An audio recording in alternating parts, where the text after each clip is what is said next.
Passed.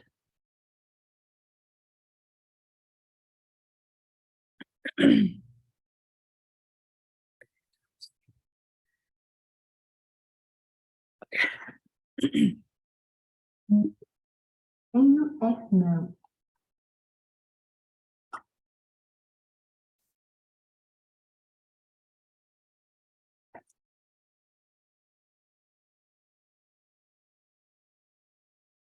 Recording in progress.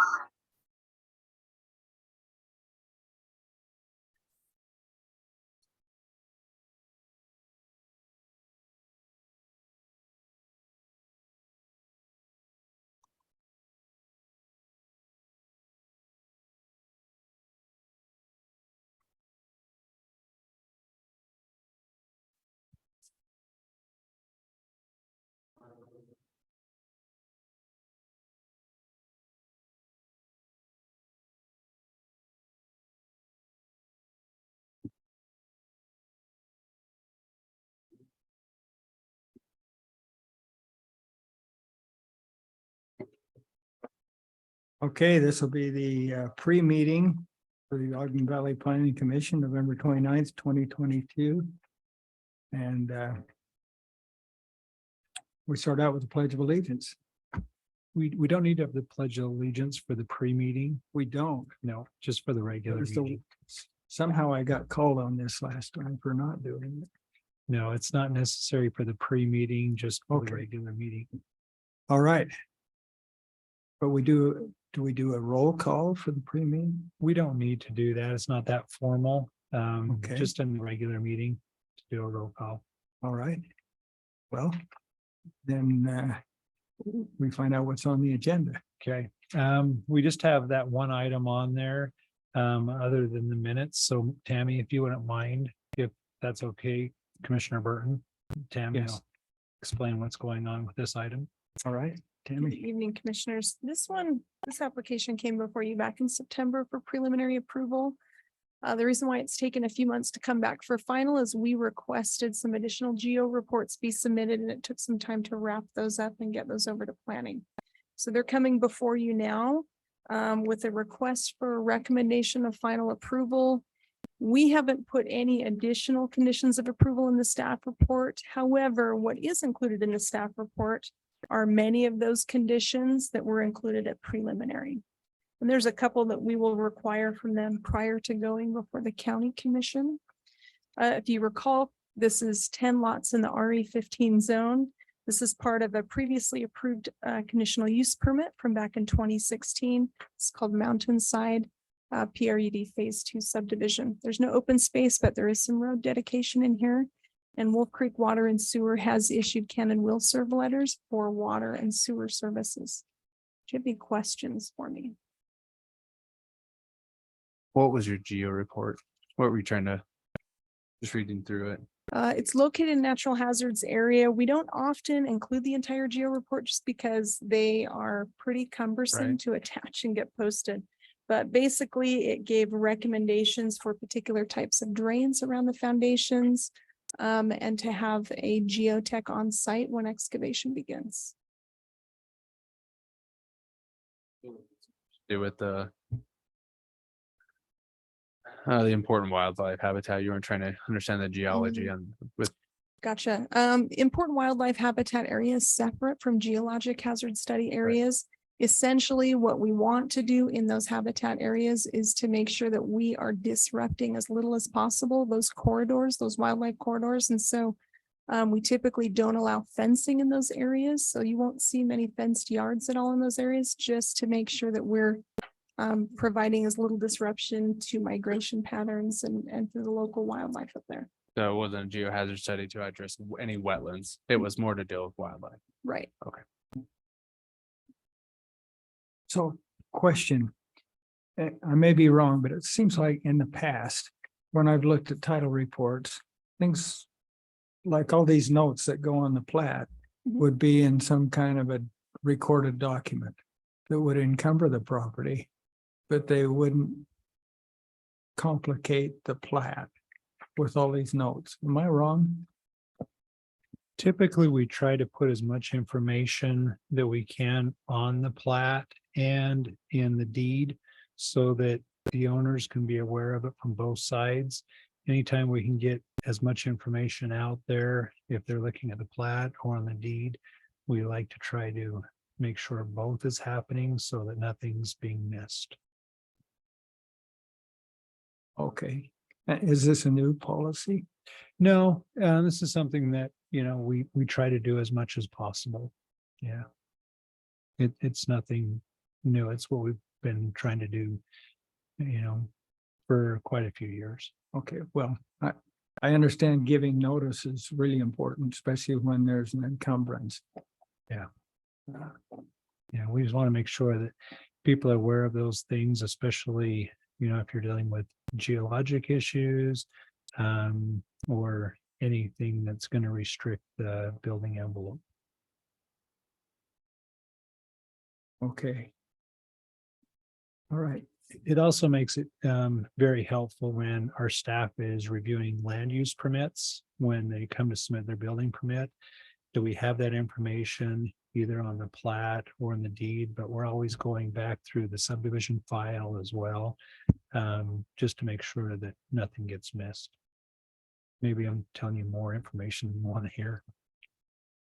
Well, yeah, there's a principle I found that if you say the same thing in two places and one gets changed, now you got a problem. It's easier to say it in one place and change it in one place. Usually, we always check both of those whenever we do any type of amendment to a plat or anything like that, so it gets changed in both. Those are some just common practices that we look at from the planning side of things. Okay. Thank you. Rick, on these, is it common to do a lot of these notes as say prior to recording? I know a number of places I've been an applicant, it's required to have it coming in for final. Is that okay? And I'm assuming so because it's on. Yeah. Okay. Yeah, that's standard. Okay.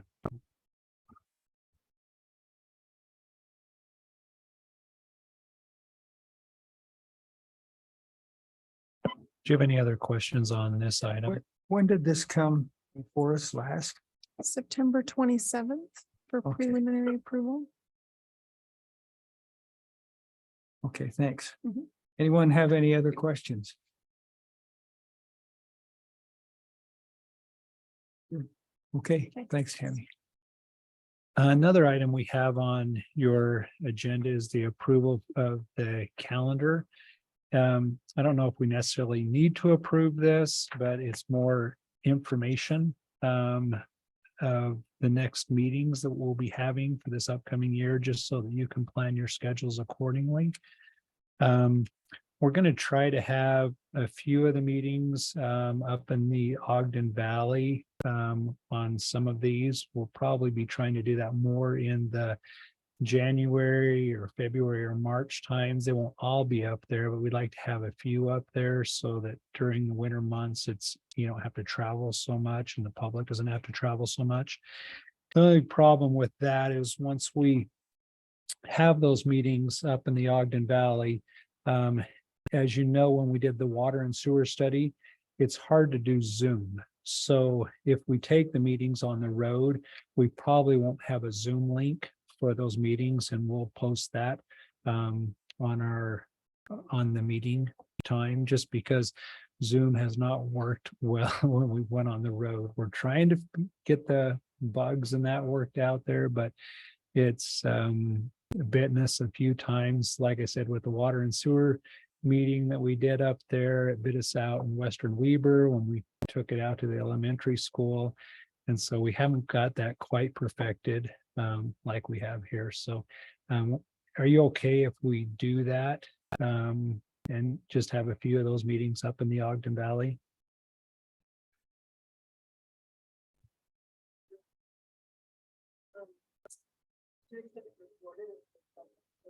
Yeah. For sure. Yep. It'll be recorded. It'll, minutes will be taken, everything like that. They'll still be posted and everything, but we just wouldn't have the Zoom link if we take it up to the Ogden Valley. But if you'd prefer for us just to keep it here and still have the Zoom link and not take it up there, we can do that as well. It's really just to try to accommodate people, especially during the winter months. And it may only be 1 or 2 meetings that we take up there, just because it's very difficult for staff. Sorry, I didn't turn my ringer off. It's just hard to manage staff time when we do that, but we usually try to get up there once or twice during the year.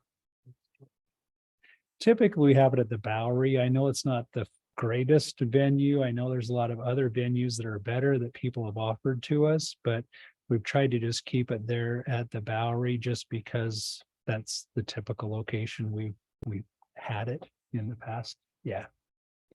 Yeah, so if we did it, we'd most likely just go there just for consistency purposes.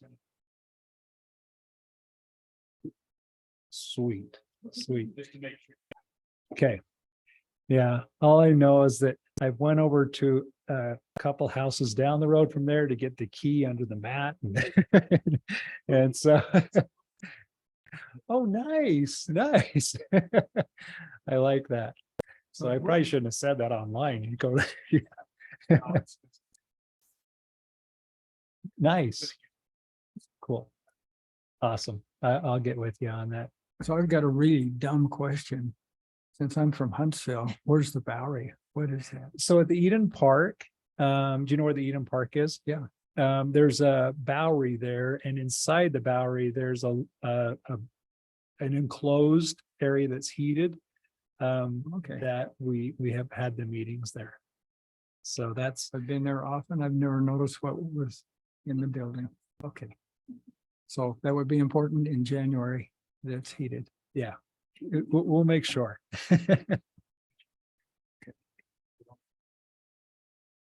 Yeah. Well, tonight's might be a quick meeting as well, knock on wood, but you just never know. But those are the things that we have that we're looking at on the calendar. We have changed just a few things. When you get over to like in November, you'll notice that with elections, we're only having the one meeting. Really doesn't affect you on that one. Last year it did, but we'll just have it on the 28th.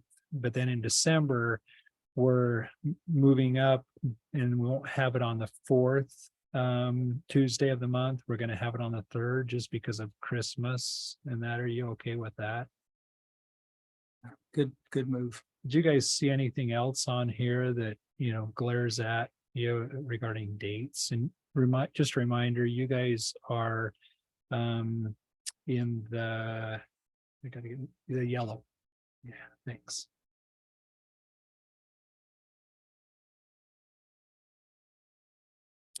So in January, we'll just have in December. Okay, December, we're going to have a work session next Tuesday. So a week from today, we'll have a work session. And then we'll be having a meeting on the 20th, I believe. Let me just look at my calendar. Yeah, the 20th is the next meeting we'll have. So it'll be on the 3rd Tuesday of the month, similar to what we're going to be doing in 23. So it went. Yeah. Oh, no, that will be Zoom. So yeah, we'll be doing that Zoom. We try to do all our work sessions just on Zoom, so you don't have to come down for that. A few things that may be on that agenda. We haven't got that firmed up yet. But we'll probably be looking at possibly a little bit more, coming back with a little bit of information that the county commission asked us to kind of brief you on with Nordic. Just looking at the density, things like that. We may have some things on there with STRs and TDRs. So we're trying to get that put together as well. So just more information item. The county commission, they wanted to have a joint work meeting with you and them regarding STRs. But because of their schedule and your schedule, it's not gonna jive in December. So what they're doing is on Monday, they're going to have a meeting with a work session with the chair and the vice chair. So Trevor and Jeff will be there, and they'll talk about STRs in a work session meeting on Monday. So, and then we'll update you on what happens in that discussion on the next day, if on what happened in that meeting in the work session. So that's what we're looking at there. We have hired, well, we're in the process of signing a contract with a third-party enforcement agency to help with, once we get the STR ordinance in place, to help monitor the problems that we have with STRs. Granicus is who we're going to be working with. So we're trying to get them to that work session meeting on Monday. If we haven't heard back from them, so if we don't hear back from them, most likely we will cancel the work session meeting on Monday. So Jeff, just FYI, that could be canceled. We're just waiting to hear back from Granicus. So once we hear back from him, we'll kind of firm up that meeting. Okay, a couple of questions on that. Mhm. Initially, when I heard about that meeting, it was going to be a half hour on STRs, half hour on TDRs. Has that changed? It has. We're thinking that it's going to take more than a half an hour. So we've changed it to more of a hour meeting for TDRs, and then STRs is if you can make it. That's not as critical that you be there for the STRs, because the TDRs is what we really want you there for. And that's where Trevor, I think he could do it at 12:30, but he couldn't do the 11:30. But if you can make it at 11:30, that would be stellar. But the TDRs Okay. is the, So STRs is 11:30, TDRs is 12:30. yeah, we'd really like you there for both, but the TDRs is the critical one that we want you there for. And that's at 12:30. Okay, that's great. I'm glad you clarified that. Yeah. Confusing emails going back. It's been going back and forth with the commission office too, because we've been kind of going back and forth on the time. And so it's right now it's set for TDRs at 12:30 and STRs at 11:30. But once we'll get it firmed up, but that's where it's firmed up right now. So once it's posted, it'll be firm there, but I think that's where we're going right now. But we're on the STRs, we're still waiting to hear back from Granicus to make sure that they can be there. Okay, now Yes. there is an ordinance in place with zoning saying you can do STRs here, but you can't do them there.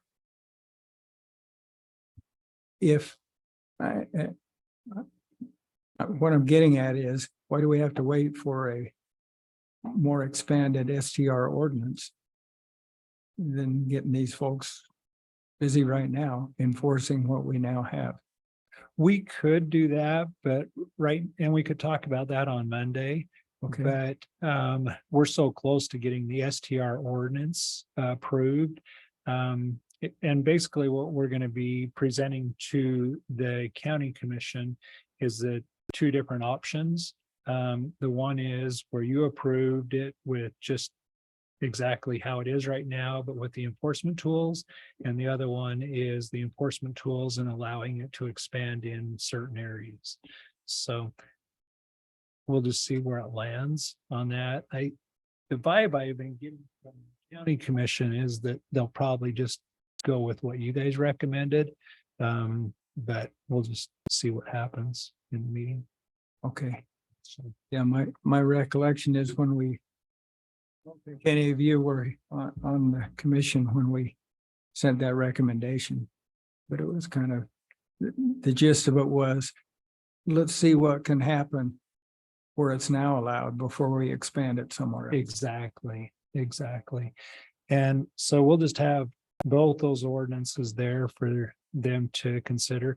There was other options out there that will, show them that, because I think there was like 6 or so different options, but and then they may say, go back and draft this and come back with that. But that's what you guys recommended, was to just leave it as is and then work with a third party and just get things under control. And that's kind of the vibe I'm getting from the county commission, but I can't speak for them. Okay, thank you. Thanks for moving that along. Well, we'd like to have seen it, sooner, but we'll get it there. So, Well, I think that's I don't know, you'd say hot button, but that's on the mind of many folks up in the valley. as well it is on staffs. So Yeah. we would like to get it under control. Thank you very much. You bet. Any other questions on that? Okay. Just, I think you guys have heard that Commissioner Stefanik, Don, he resigned. So just if you guys have people in mind that you'd like to apply for the planning commission spot, just have them go on to the planning site. They can get the application there, and we've got it posted. We're just waiting for it to close. I think it closes like on the 27th or somewhere right after Christmas. So they can just submit it into the planning office, and then we'll get that individual spot replaced. So, Okay. Well, we've got 7 minutes until we officially start. We can read these minutes again. Make sure they're okay.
It looks like the time has arrived.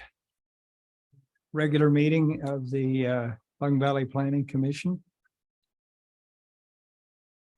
Start with the Pledge of Allegiance.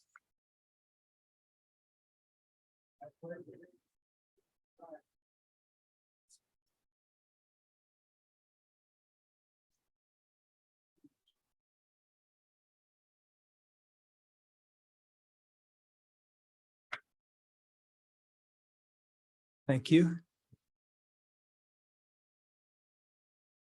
Roll call today. We have Commissioner Johnson, Commissioner Montgomery, Commissioner Wampler, Commissioner Torman, and I, Commissioner Burton. And Chair Schuman is available to be here tonight. The next item is approval of minutes for the August 2nd and August 23rd meetings. Does anyone have any changes or? I have some corrections. Okay, On page 10, last paragraph, third sentence down, I think it's a typo from no to not. Guessing. this is Um, the August 23rd minutes. oh, sorry. Yeah, page 10, which is August 2nd. August 2nd meeting, page 10. Last large paragraph, third sentence down, where it says he was trying to be prudent, and it says a no launch that work, and I think it's a not launch that work until a user hand. It's a simple typo. On page 11. I think it's paragraph 6. In the end, it says Commissioners Schuman and Wampler voted nay, motion carries 5-0. I imagine 5-2.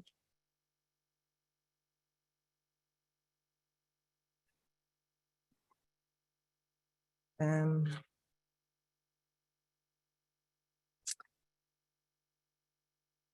on the August 23rd minutes. Page 2.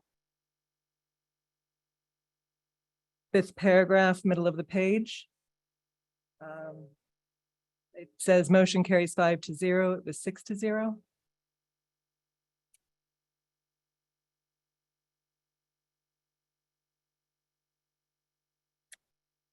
Page 3 of the 23rd minutes. At the bottom of the page, under the bold 3.2 ZMA. We need an added line about Commissioner Wampler recusing herself for participating in the discussion and action for the discussion.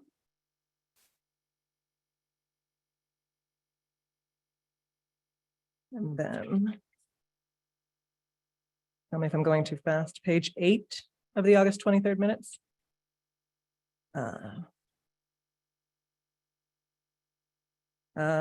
Seventh paragraph, Commissioner Johnson moved to close the public meeting. At the end of the list of votes, I was included. When I was not, I was in the room, I was not in the room. So Striking and Wampler all voted aye. And then change motion carried 7-0 to 6-0.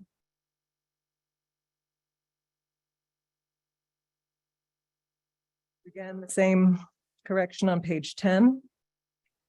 Strike and Wampler voted nay at the, I think it's 5, I think it's the 6th paragraph.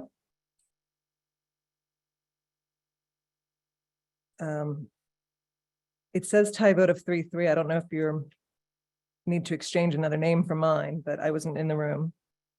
So if there was another third nay, that was not me. On page 11, again, and Wampler voted aye, motion carried 6-0. I was out of the room, so I imagine the motion carried 5-0. But if it is 5-0, then it wouldn't be 3-3, so I'm not sure. What was the last one? Page 11. So, sorry, it was 8, the 8th section, Chairman Schuman calls for a vote. It's possible that there's another name that was supposed to be there instead of Wampler, because otherwise you wouldn't have a 3-3 tie if it's 5-0.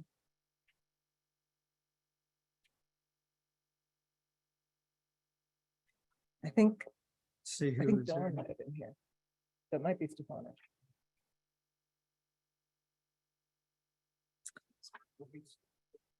Oh, it is. I think he's there. Okay. I'm not there, but I was here. Oh, okay. So maybe it's you. Let's see. But I think in that vote, I think you voted nay. I voted aye. I think it was so switched around. Right, because and then we came back all together and then voted on, which we see there in a minute. But so I think that's the correction. Change Commissioner Montgomery to Commissioner Johnson, then change Commissioner Wampler to Commissioner Montgomery.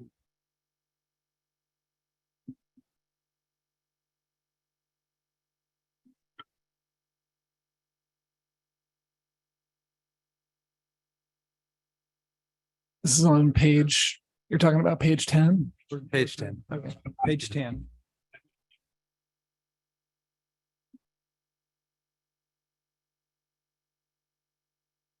Yeah.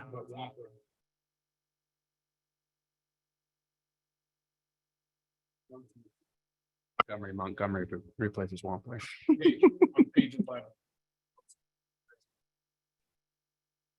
Okay, let's talk about 10. Okay, Okay, we've got a missing person on 10. Which is. he needs to be added. So Wampler's out. I feel like this is checkers or chess. Yeah. Okay,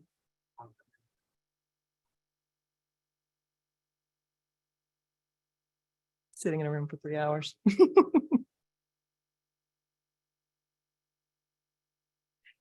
And there's, okay, so it should correctly read.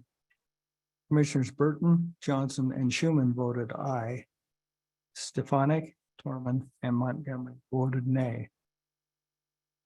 That's the okay, correction you're pointing out. yes. All Well, right, I don't know, but I wasn't there, yes. And then my last notes were on page 16, still the August 23rd. Paragraph 5, 6, 7. We have, this is when I had motioned to table. And it says motion failed 5-0. It was actually 2-5.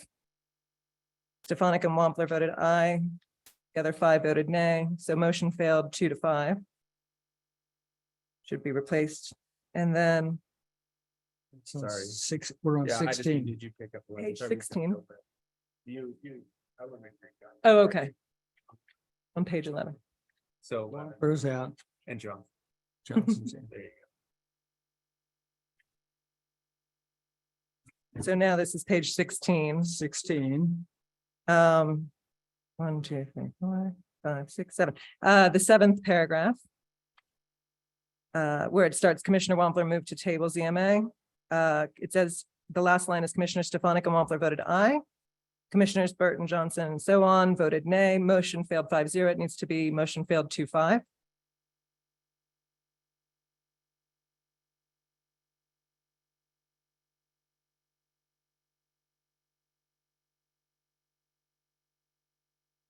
And that makes the full sentence. Yeah. And then the very last paragraph of that same page. Chair Schuman called for a vote, same scenario. The other 5 said aye. Commissioner Stefanik and Wampler voted nay. Motion carried 5-0, should be changed to motion carried 5-2.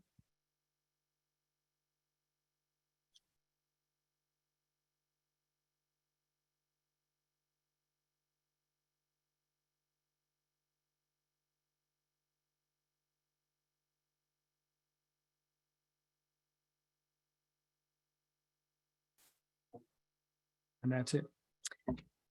It is. Yeah. I had made a point to explain my vote, which Commissioner Stefanik did as well. Mine isn't listed. I don't know that it's necessary it's on the recording. Other than that, that's all my comment. If you'd like to have it reflected, we could do that. Do I have to Not ready. recall it right now? No. Okay, No, it could be No, pulled from the recording. yeah, we can pull it from the recording, but the recording counts as the minutes now. Okay. That recording and the minutes are both posted. that's fine. Okay. I don't have a problem with it not being there. Okay. Do we give awards for really good proofreaders?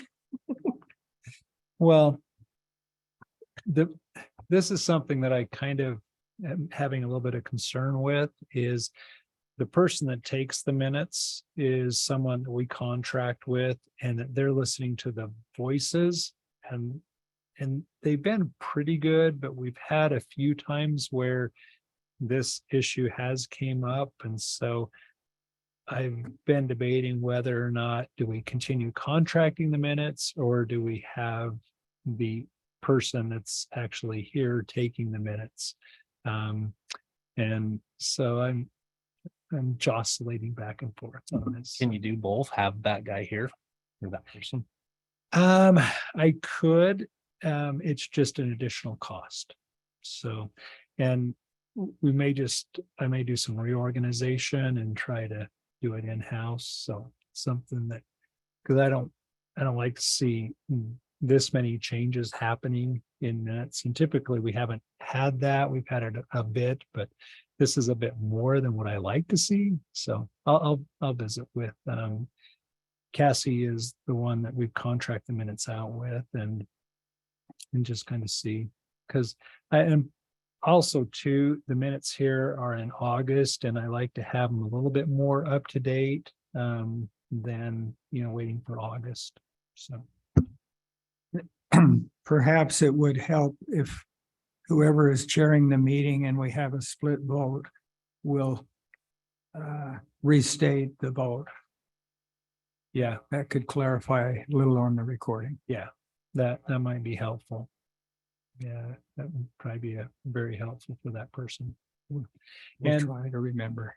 Okay, and that's where, it's really important, and I know that Marta mentions this a bit, but to make sure that you speak into the mic so that they can hear your voice and get familiar with it. So, Okay. So can we have a motion with regard to the minutes? I make a motion that we approve the minutes with the amended notes. With the changes we've noted? I'll second that. All in favor? Aye. Aye. Aye. It passes unanimously.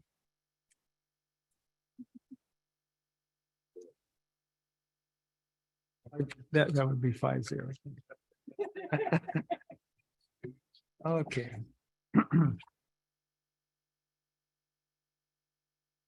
All right, we've been presented with a calendar for 2023. We need to have a motion, I think, to approve that calendar. it can just be a voice vote. A voice vote, all in favor of approving the calendar? Aye. Aye. Aye. That Voice vote unanimous passes voice 5-0. vote approval. Okay. All right. Okay, does anyone have any conflicts to declare or bring up for discussion? Or ex parte communications to disclose?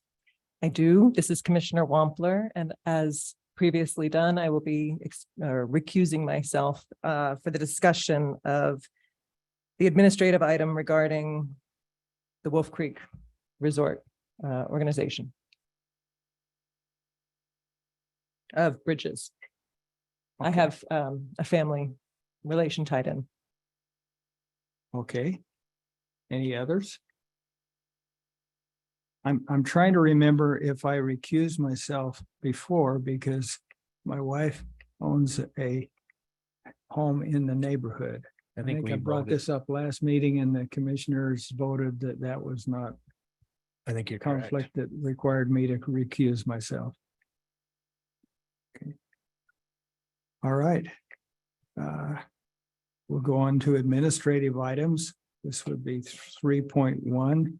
UVM 080922. Request for recommendation of final approval of Mountainside Phase 2 PRUD subdivision consisting of 10 lots in the RE 15 zone. Located approximately 4554 North Seven Bridges Road, Eden, Utah. And could you explain the vote for us? Yes, this will Director. be an administrative item. You do not have to take public comment on this. You can if you so choose. If it meets the ordinance, then you're required to approve it if it satisfies those things. And Tammy is going to be presenting this item. Thank you. Tammy, would you please present the item? Yes, thank you, Commissioner. Although you've done a good job at introducing this. To restate, this proposal is a request for recommendation of final approval of Mountainside PRUD Phase 2 subdivision. This is a 10-lot subdivision located in the RE 15 and falls under a conditional use permit that was approved back in 2016. There is some road dedication. There's a little bit of common area located in this as well. Wolf Creek Water and Sewer will service this subdivision for both culinary, secondary water and for sewer services. Do you have any questions for me? Commissioners, do you have any questions? I will say that Mr. Householder is here representing the developer. If you have any questions for him. I asked online in the pre-meeting. Yes. I'm good. I'm good. Okay. Anybody else? Would anybody like to hear from the developer? Okay. And we could take public comments if we choose. Is there anyone in the audience that would like to comment on this? This isn't a public hearing. Okay. We've got Jan Fulmer in the audience. Would you like to come forward? Thank you, Commissioner. I didn't know you knew my name. I'm Jan Fulmer from Eden.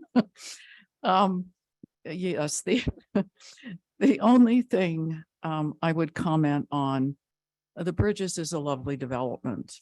I have no doubt about it. It's done very well, but they're all short-term rental units. That's what the conditional use permit is for.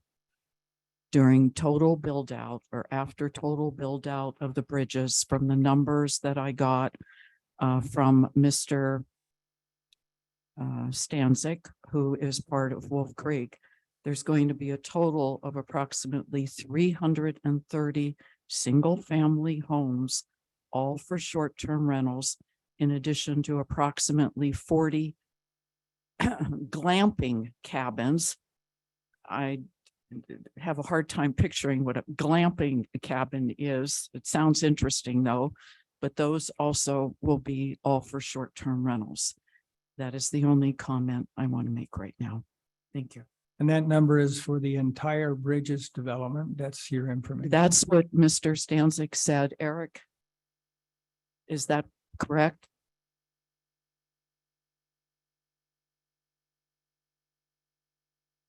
Well, I went in to see the total layout because I didn't really know how big it was going to be. Right now, there are 40, I believe 44 homes that are completed, but total build out, when I saw, you know, the whole plan, it was approximately 330 single family homes. Okay. Thank you for your comment. Do we have any comments online? Raise your hand. It looks like 13033 is raising their hand. My bad. All right. Tammy, can you explain to us the STR situation in the Bridges? Sure. Short-term been raised. rentals are an entitlement that were approved with the conditional use permit back in 2016. Okay. So whatever the number is that was part of that conditional use permit, Correct. it has been approved 6 years ago. Yes, Okay, And it's still in compliance. The CUP, you guys have reviewed it. yes. Okay. Mhm. okay. Any other questions? All right. I'd like to make a motion.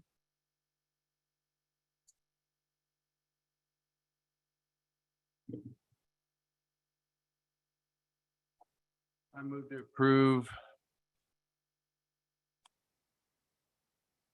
The application, so I'm looking for the number. Where is that? Go to the front page. Where's that? Here it is. UVM 080922. Filed by John Lewis, the applicant, subject to all conditions and recommendations listed in the staff report and subject to all county and state agency requirements. This motion is based on the findings listed in the staff report. Do I have a second? I'll second. Commissioner Montgomery seconded the motion. Discussion. Okay, call for a vote. All in favor? Aye. Aye. Aye. Any opposed? Motion carries 4-0. Thank you, Tammy.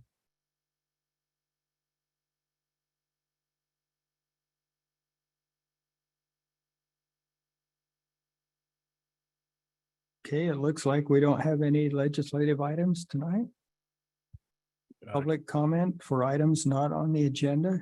Commissioner Johnson, do you want to call Commissioner Wampler back in? Thank you.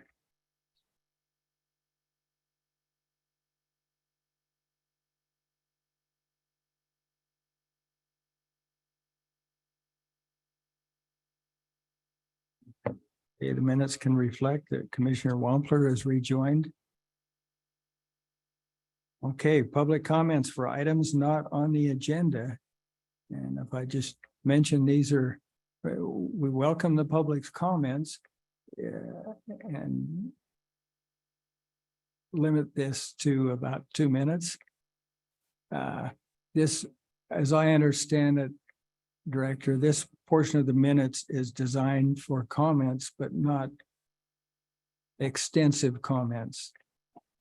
Yeah, typically they're for comments for items that are on the agenda. But if you so choose, you could take other comments as well.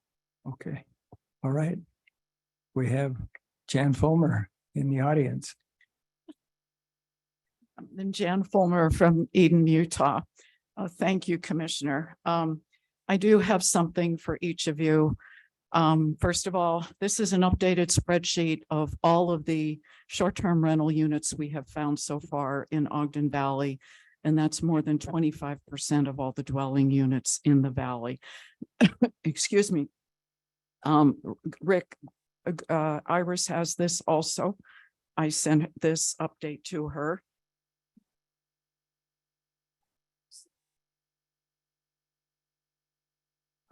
The other thing I have here for each of you, it is a handout from the PowerPoint presentation we used at a community meeting on short-term rentals and fractional ownership.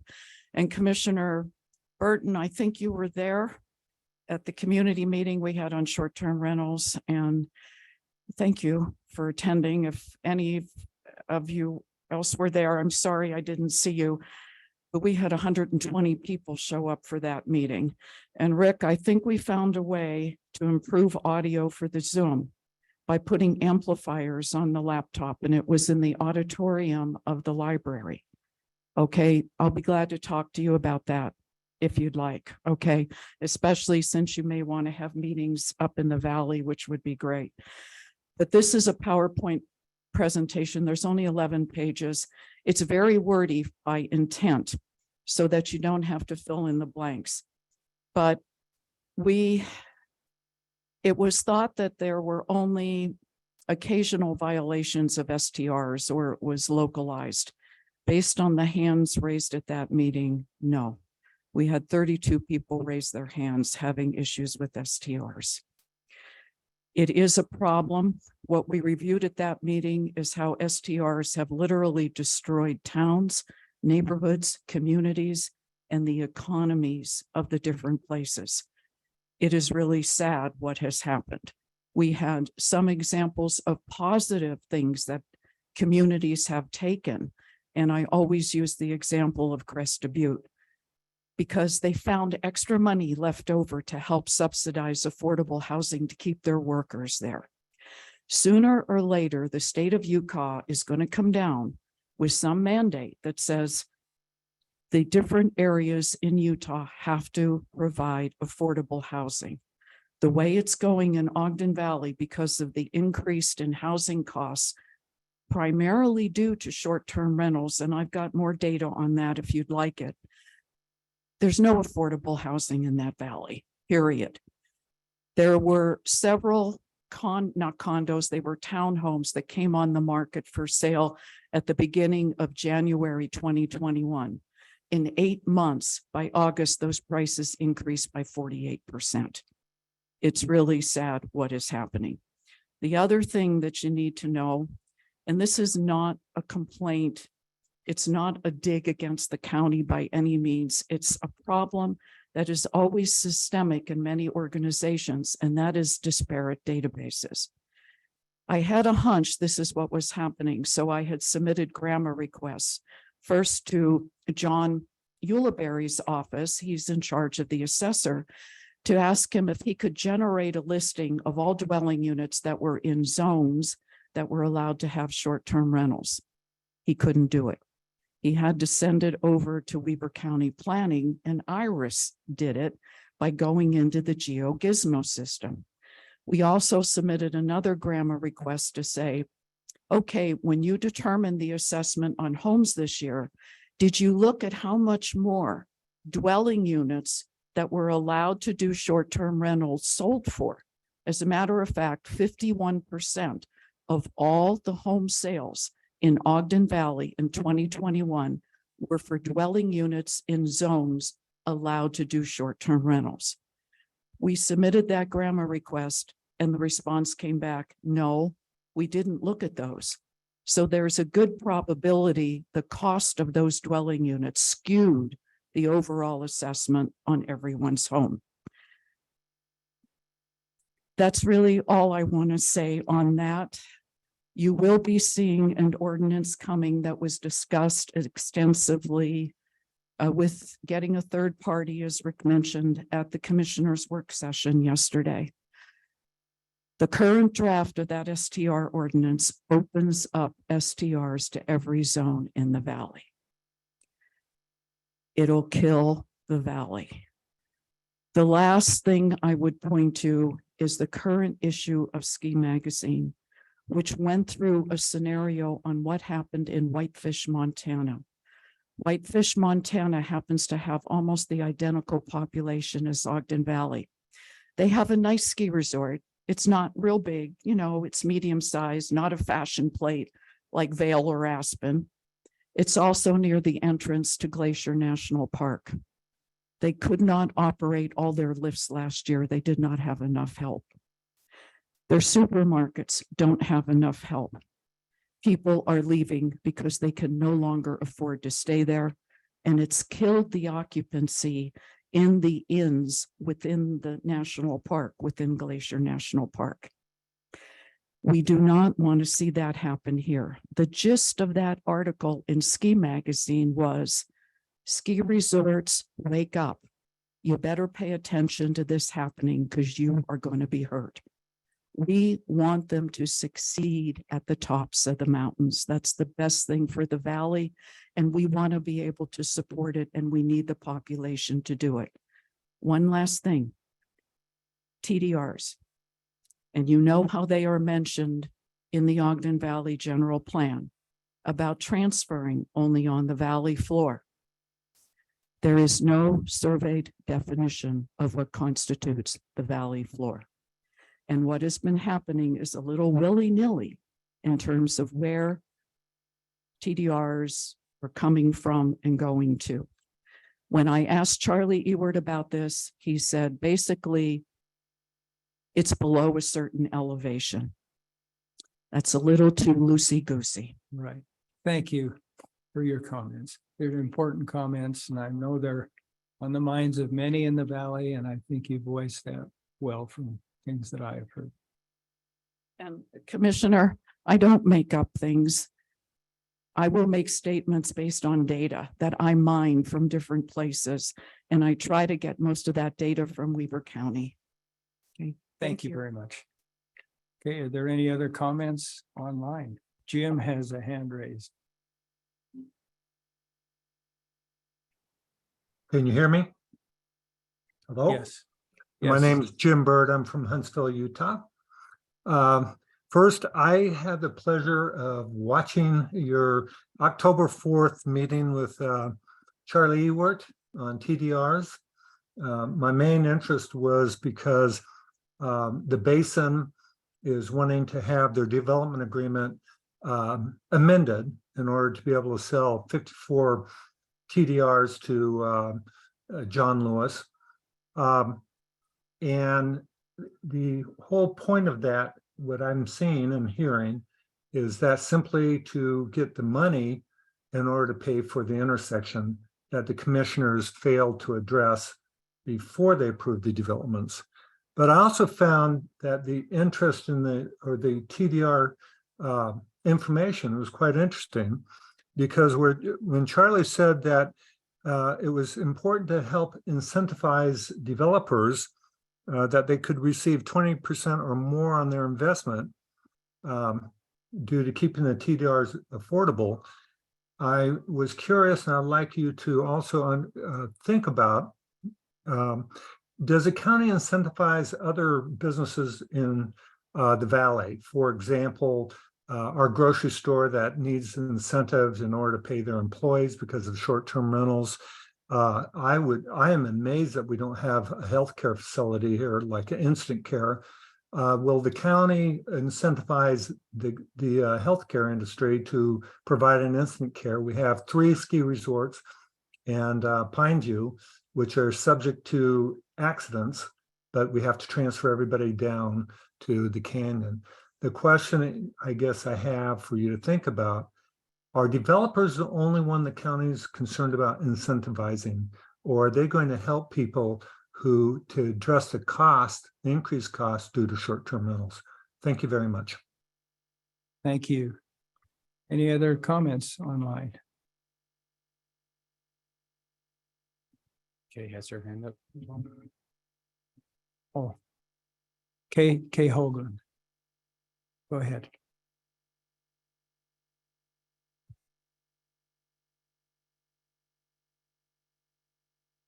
Kay, are you there? Need to unmute yourself. There I am, and I would like to start the video, but I'm not being allowed to. That's okay. So I want to speak to the short-term rental issue, which actually is a 2-year-long inquiry in Ogden Valley. First of all, and I will build on what Jan says, and Jan's data-driven. I'm a lawyer, so I get more argumentative, I'm sorry. But the data says we don't know what we don't know. I sat in the work session of the commissioners yesterday where they were discussing third-party contractors to scrape the internet, which, by the way, we can look at internet listings. It's not illegal in Utah, but in any event, it was quite striking because the numbers of STRs, the county had estimated maybe 400. Iris had looked and thought there were 1,000, and the third-party people thought there were much more than the county had anticipated, at 700 to 800. And so I sat there dropping my jaw thinking, as a corporate lawyer, we wouldn't move ahead without knowing the data. That's what I learned from years of work in private industry. And I would urge that when we look at future regulations to replace the current ones, we first are planful, use the third party to get the data. And also, the Ogden Valley Planning Commission was very foresightful when they authorized about a year ago a proof of concept approach that let's first try enforcement before we expand STRs. Let the third party get the data. I think we can crank up the license fees and the penalties, but let's first size the problem. And then I'd say, I'm concerned there's a lot of best practices and benchmarking that we could do, which has been done in the past, to look at what are the best regulatory systems. And I'm concerned that the current proposal that the county commission is considering is not necessarily data-based on what's happening here, or number two, based on a best practice. So that leads me to the discussion of this proposal that anyone can create a nightly rental if they've been owner occupied for 2 years. And I'm sure Commissioner Burton can relate to this. What's owner occupied? I don't know. Under the state law, it has multiple definitions. I think leaving it open like that could allow outside investors who have no long-term interest in the valley to buy properties, rent them on a longer-term basis for 2 years, and then flip it to nightly rentals, which would destroy neighborhoods in the valley, create transient population, erode our schools in the valley. Another issue, and I group this under the unforeseen and unintended consequences of this 2-year owner-operated proposal, is taxes. We don't know what the tax effect is. And Commissioner Jenkins, whom I really appreciate, who has a very inquisitive mind, said yesterday, well, if people satisfy this requirement and then they start using their homes, the homes they own, as nightly rentals, shouldn't they be paying commercial taxes or not be allowed to claim the residential tax exemption that we get? And again, it points out to this whole proposal for 2-year owner occupied is an open door that people can drive a semi truck through for just commercial investment. And finally, for the county's concern, administration of this 2-year owner occupied raises additional cost questions about how do you continue to ensure compliance? How do you supervise the tax status? How do you fund the schools? So I would say I urge the Ogden Valley Planning Commission in considering that your first instincts were right. We need a testing period, a proof of concept period. Let's see what the third party can identify in terms of utilization and prevalence of owner occupied, and then apply best practices of other communities to really show and create a well-regulated short-term rental system that doesn't destroy our precious neighborhoods and farmers and other things we try to preserve as part of the Ogden Valley Plan and on this Ogden Valley Planning Commission. Okay. So I appreciate you your allowing my time. comments. We're going a little bit long. Thank Are you. there anyone else like to make a comment Angela Dean.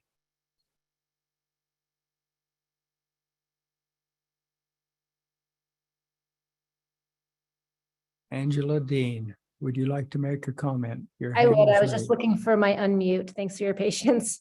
Angela Dean, Liberty, Utah.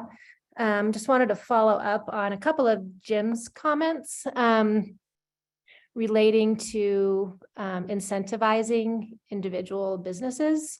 I just quoting from the Ogden Valley Planning Commission expectations number 27. The Planning Commission is not to address the financial woes of those who become involved in bad business deals or other self-imposed difficulties.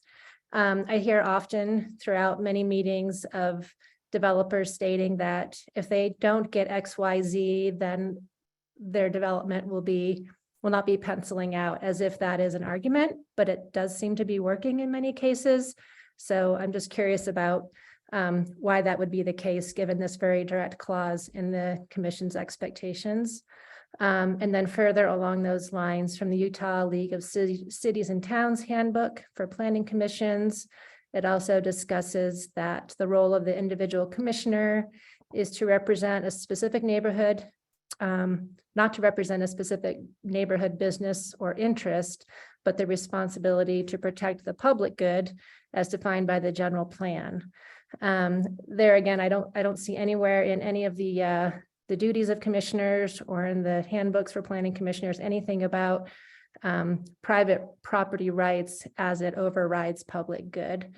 And so then along those lines, with these TDR incentives, I was also at the October meeting where Charlie was discussing the various options, and I know there's still options that are on the table, but there was discussion about more incentives to sort of trade 1 for 2 or 1 for 3 credits for density in certain desirable areas where you'd like to move density from and to.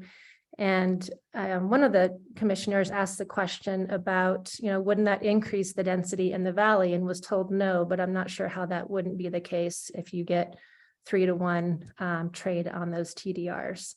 So those are my points just to share. I appreciate all the work you do. I think that I'd like to see more discussion around, again, this greater good versus just the hardship of a business deal that may seem to be taking precedence and sometimes. Okay, thanks for your comments. I don't see any other hands raised. All right, thank you very much. Remarks from planning commissioners.